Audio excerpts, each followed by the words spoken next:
Hi friends, it's Aubrey from Crybaby Seminole Homestead, and there's so many projects, but I'm going to take it nice and slow today because it is super scorching hot, and I don't really do well in the sun, but I'm going to stay in the dappled shade and do some little projects here and there as I see. Just nothing in particular, just kind of scanning from one place to place, and whatever needs to be done is what I'm going to do. So I do see some things need to be transplanted, some areas need to be cleaned up. I'll talk to you about the different things I have growing, and I'm in the front yard right now.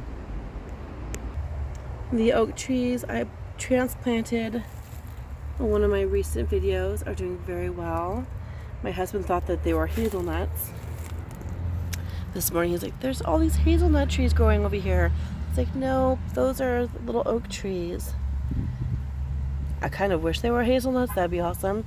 I've got about 20 hazelnut trees growing, and squirrels or chipmunks have eaten almost the last couple of years. When they've had actual harvest, they've eaten the nuts, except for a couple here and there.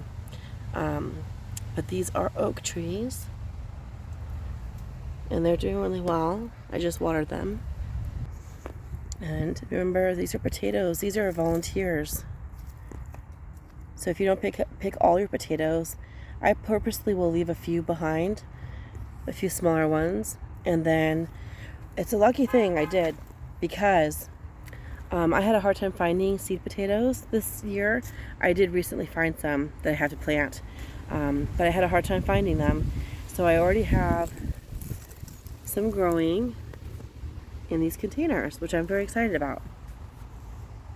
In this pot last year, I had, you can't really tell from the label very well, but I had the Thorburn Terracotta tomatoes, which I got free from Baker Creek. You know how you get the free seed packets? And these are some of the little babies that are volunteering for us. So I'm going to let them grow in this space, and then I'll transplant some of them. But I'm going to let them keep growing until they get a little bit bigger. Okay. So I do need a pretty deep pot. This one's full of soil that's just been like reclaimed from other projects because I have some fig trees, and this is a really good spot in the yard because it's very shady. I've got some fig cuttings that need to be transplanted immediately. This is not pretty, but this is like just a cat kitty litter container. I like to use them for watering jugs, and these cuttings were taken like in October of last year from my dad's tree. Apologize, the street noise is really loud around here, but this is from my dad's tree and it's still alive, but it needs to get into the soil immediately. So I don't see any roots growing on it yet, so if there were, I'd have to be more careful, but since there aren't any roots on it yet, I'm just going to stick it down as much as I can. I think I'm going to do a cutting here, and then I'll have two. See, this is still alive right there. Got some green going. And see here, that's a good sign of root development. So I want to make sure when I push this down, I go above that spot. Okay, good. And this is how I've done it before, where I have really good trees growing. Same process. So this one here, the top needs to be pruned down because it's a little dried out, but there's good signs on here of root development. So I'm going to go ahead and keep that one and just trim the top of it when I come back around. See, that's promising. Oh, I don't want to cut that one off. That one actually has little tiny roots right there. So I'm not going to push that down like I did the other ones because I don't want to break off those precious little roots. Put that one off to the side just for a second. So check them before you push it. Oh, there we go. That's nice. Look at that. That's what I'm talking about, baby. Oh, yeah. Look at that one. That one's great. So I'm not going to push it down like I did the other ones. If you have roots growing, you have to be more tender with how you do it. To get the other few that were still in the container out, I had to dump out the water. This one here has like these little bumps everywhere, which is showing me that there's going to be roots in there soon. So I'm going to push down into the soil above that point. And I'm going to trim off the top because it got a little bit waterlogged. This one here though is looking really good. It has roots. See that? And this one has leaves. So for this one, it's going to get a special treatment. I'm going to dig for that one. Not pushing them down. And then cover it up. Okay. I'm going to do the same thing for this one. And these are too close together, I know that. But this is temporary. Don't break them off while they get bigger and more established, and then I'll transplant them. But that will be really good. And this one here has some roots, so I'm going to dig down for that one too.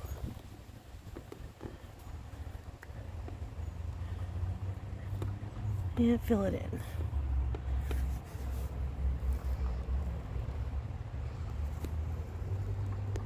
I came across another batch that I had in this container here. These were from my dad's trees as well. They got a little bit hotter, so I might only get like one to grow out of here, but I'm going to go ahead and plant all of them, and we'll see. And I'm going to make them fit here. And I don't see any roots growing on these yet, but I still see some life. So I'm going to go ahead and plant them. These are easier. Because they don't have roots, I can just shove them down into the holes. Just basically plant themselves. If they have roots, you can use another stick and just poke a hole and then put the other one in. That's why it's like pressed. This one I think will make it. This one I don't think so, but it's always worth a chance, you know? So I'm really gonna over pot this. If I get any resistance, I just move it to another spot.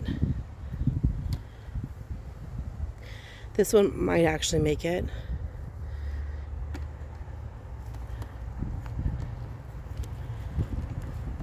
And I'm gonna have to cut off some of the dead wood. I would have a better survival rate here if I wasn't so busy.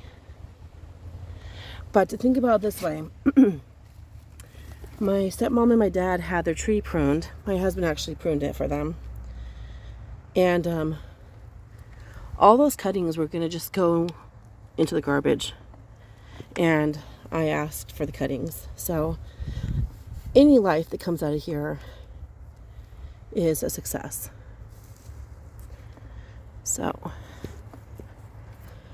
I'm probably going to get at least half a dozen out of this.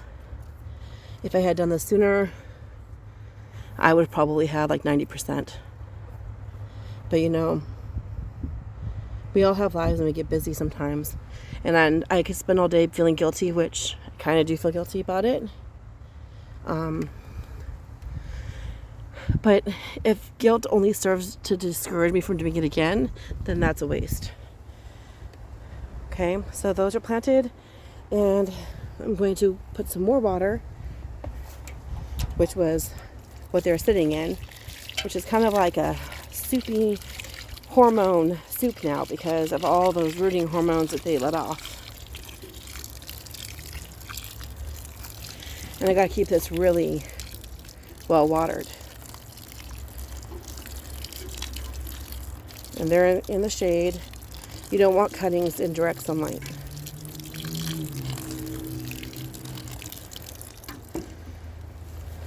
I'm gonna water the potatoes as well. Okay. This ornamental laurel used to be so small. Now it's way above my head. And it's touching the cherry tree. And when my husband first brought it home, it was yay big and skinny. And I thought I didn't want it. And I'll tell you now, And I know some people are kind of picky, judgy when it comes to laurels because it's not a native plant and it doesn't produce food. But I'll tell you what, I'm enjoying the shade. So nice. It's got to be 10 degrees, 10, 15 degrees cooler in the shade over here. And I use it as a nursery, so I'll have pots and stuff underneath it, keeping them nice and cool.